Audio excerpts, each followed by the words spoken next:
My mother tried to force me to give up my dream job, snapping, "You should live close to me, it's your duty as my child."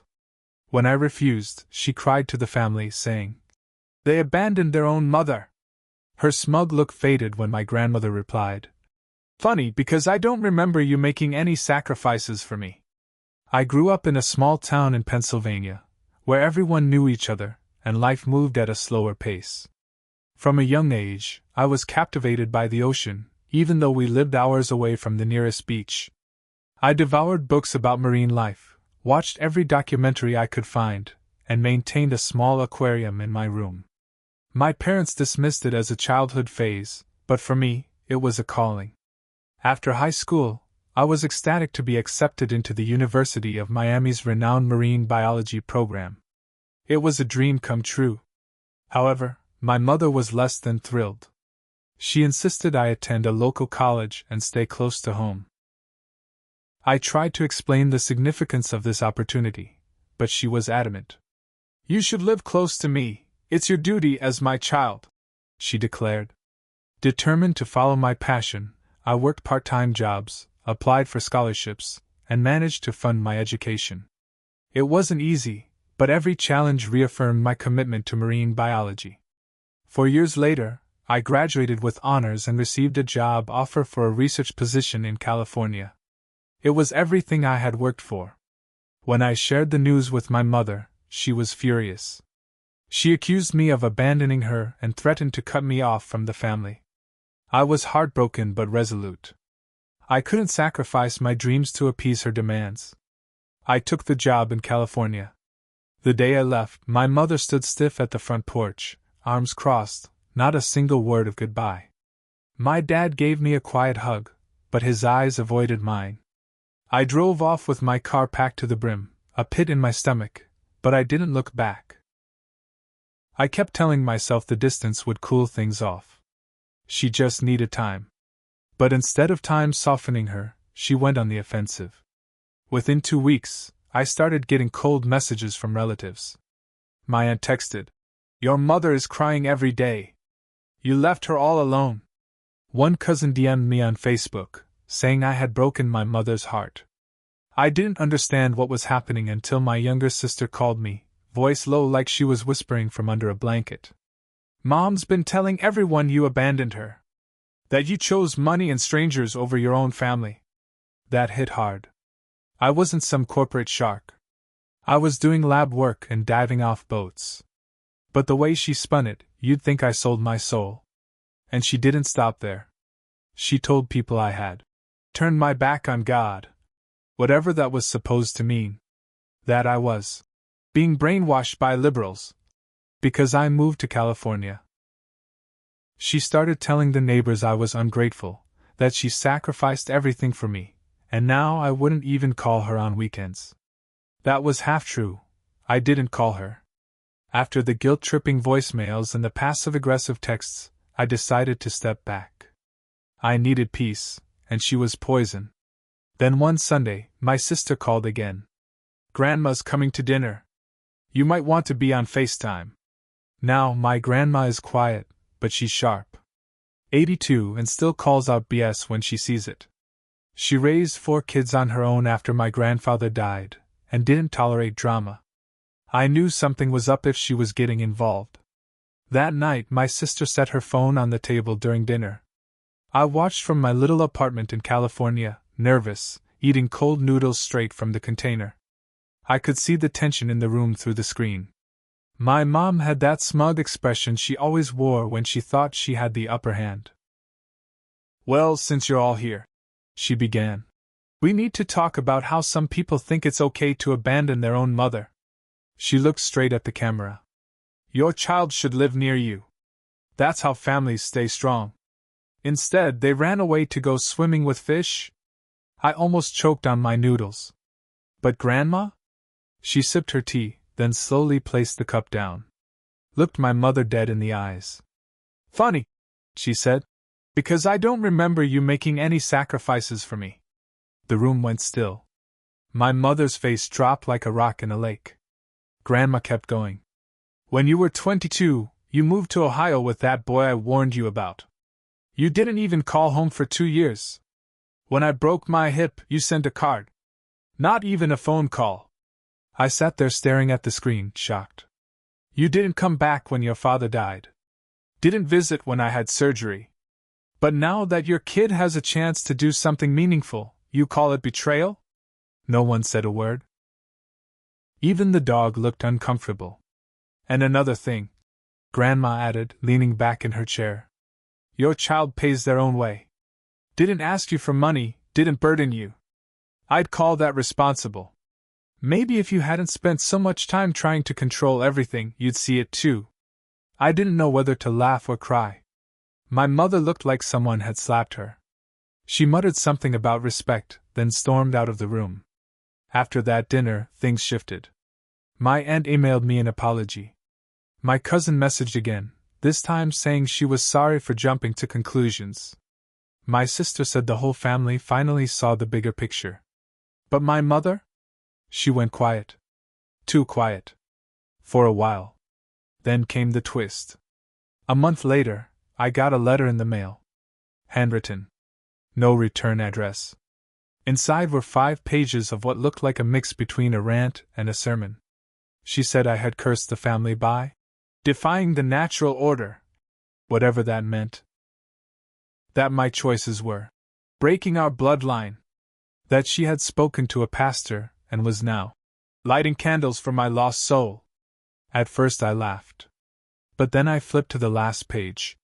It read, I've changed the will. I froze. She had always made it clear I'd inherit the house.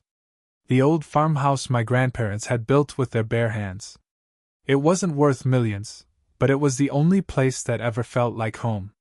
Now she was writing me out of it. I didn't care about money, but that house was more than wood and nails. It was where I learned to ride a bike, where my grandpa taught me how to fix a leaky faucet. It was where my grandma told stories about surviving the Great Depression. I called my sister.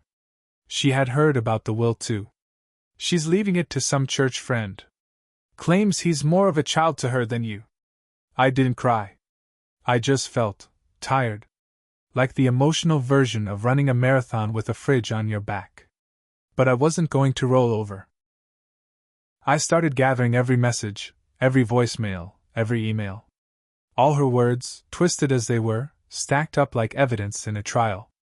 I didn't know what I was going to do with them yet. A week after the letter, my phone lit up with a name I hadn't seen in a long time, Uncle Rick. He's my mother's older brother. The black sheep of the family, or so she claimed. She used to say he was selfish, irresponsible, a drifter. Truth is, he moved to Oregon in his 20s, opened a modest woodworking business, and only came back for funerals. I picked up. He sounded rough, like he'd been yelling or smoking too much, or maybe both. You got time to talk about your mother? He said. I said sure, figuring he was about to scold me. Instead, he let out a bitter laugh.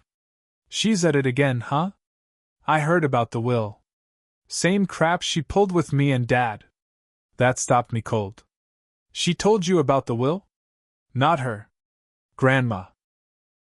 Called me last week, said my sister finally outed herself in front of the whole clan. He told me a story I'd never heard. Years ago, when my grandfather died, there had been a second will, one naming Uncle Rick as executor and granting him part ownership of the house. But somehow, the version that surfaced at the funeral said everything went to my mother. He never fought it, said he was too tired and broke at the time. She took the house, sold Dad's truck, and told me if I wanted anything sentimental, I'd have to make peace first. I told her to screw off. My blood boiled. She had done this before. Thing is, he continued, I let it go, but now she's doing the same thing to you? Nope. Not happening again. We talked for over an hour. He told me about documents he still had, letters, receipts, even some weird notebook my grandfather kept that mentioned his wishes. He offered to send copies. She's always played the martyr, he said. But she only cries when it gets her something. I thanked him. That night, I started a folder on my desktop called For When the Bomb Drops. I saved everything, Texts, photos, letters, even screen grabs of her public Facebook posts trashing me. But the next twist wasn't hers. It came from the church. A woman named Joy messaged me on Instagram. Her profile picture was a cat in a teacup. She said she was part of the same church group my mother had recently joined. She apologized if the message was intrusive, but said something about my mom's behavior didn't sit right with her. She's been talking a lot about her suffering. Joy wrote. We believed her, but then she said some things that didn't line up. Especially about you. Joy told me my mother had made it sound like I was mentally unstable. That I had gone off the rails in California. That I was involved with dangerous people and had abandoned faith for science. My hands were shaking. She said you were a danger to yourself. Even talked about seeing if the state could intervene somehow. That set off some alarms. I stared at the screen for a long time. Then I asked, why tell me this? Joy replied, because she tried to manipulate someone into faking a report about you being on drugs. Said it would be a wake-up call. The woman refused, but your mom was furious. Said she'd find another way. I don't know what she's planning, but it's not right. I couldn't believe what I was reading. She was willing to lie about me to get me to come home. To ruin my career. Possibly worse. I called my lawyer the next morning. He was a friend of Uncle Rick's, a calm guy named Miles who didn't like drama but loved facts. I explained everything. He told me to sit tight, collect everything, and avoid direct contact with her. If anything came through official channels, social services, a church, wellness visit, anything, I needed to forward it immediately. A week passed. Then too, I started to breathe again. Then I got an email from a man named Gary, apparently the church friend she was now giving the house to. It was polite, even friendly. He said my mother had told him we were estranged, and he felt awkward about accepting property from someone with unresolved family business. He asked if we could talk. I didn't respond right away. I forwarded it to Miles, who advised I stay silent until we knew more. But I couldn't help it, I looked him up. Turns out, Gary wasn't just a friend. He was her new power of attorney. She had given him full legal rights to act on her behalf. And that's when it clicked. This wasn't about distance. Or emotions. Or guilt. This was control. My mother couldn't control my choices, my job, or my life anymore. But she could still control her narrative. And by giving away the house to Gary, someone she could manipulate, she was cutting me out symbolically and legally. But what she didn't realize, I wasn't the same quiet kid she used to guilt-trip into submission. I was done playing nice. I called Grandma. She picked up on the first ring. I'm ready, I said. Her voice didn't waver. Good. Let's take your mother down a peg. Grandma wasn't bluffing. She called Uncle Rick, and the two of them got to work. Turns out Grandma still had a bunch of paperwork from when my grandfather passed, old copies of the will, handwritten letters, even a safety deposit box key no one knew about. She and Rick went to the bank in town, and boom. Inside the box were the originals. The real will, the one where Grandpa split everything evenly between his kids. My mother had hidden that. Destroyed the copy that was read at the funeral and made sure no one knew. But she hadn't known Grandma kept the real thing, just in case. When Miles saw it, his exact words were, "She's in trouble." We filed a petition to reopen the estate and bring everything to light. Legally, it was slow and messy. But my mother had forged legal documents. That wasn't something that could be brushed off. She tried to delay everything. Claimed memory problems. Said she didn't understand legal stuff when she was younger. Claimed Gary pressured her to make him power of attorney. She played innocent to the church, to her friends, even tried calling me again with this shaky, pitiful voice. I didn't answer. Then things got worse for her. Uncle Rick's lawyer dug deeper and found that my mother had taken out a second mortgage on the house years ago, never told anyone, and never paid it off. The house wasn't even hers to give away. The bank had started quiet foreclosure proceedings, but she hadn't told a soul. Gary? He ghosted her. The second his name came up in a potential fraud case, he disappeared. Took her to church, prayed with her, promised her security, then bounced the minute it got real. That smug look she always had? Gone.